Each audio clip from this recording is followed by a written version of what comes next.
I'm Catriona Hatton. I'm co-chair of the Global Antitrust Group at Baker-Botts, and we just had a very interesting panel discussion here, keynote address by Colin Raftery, Senior Director of Mergers at the CMA, and panel discussion on merger remedies in a post-Brexit context.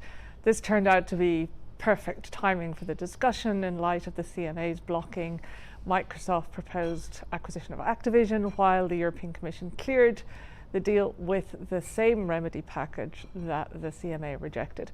So we had a very interesting discussion, albeit that Colin Raftery is limited in what he can say at the moment about Microsoft Activision, as it's on appeal. But the topics we explored was the extent of divergence between the EU and the UK in particular on both assessment of mergers and merger remedies.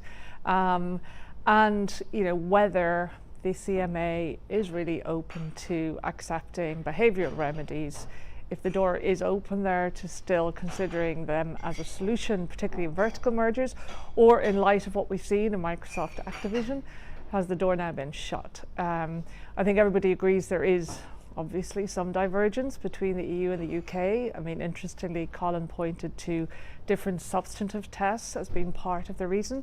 Also mentioned different processes in the EU and the UK in testing the likely success of merger remedies, the way the CMA engages with third parties in hearings versus the way the EU engages with third parties, which is largely via written questionnaires, although I would point out there is also European engagement with third parties in interviews and meetings, but they are slightly different processes, and there was certainly some suggestion that different views that the CMA takes on its likely success of a remedy package versus the EU's verdict is partly due to the way that each agency conducts its process of testing the remedies package.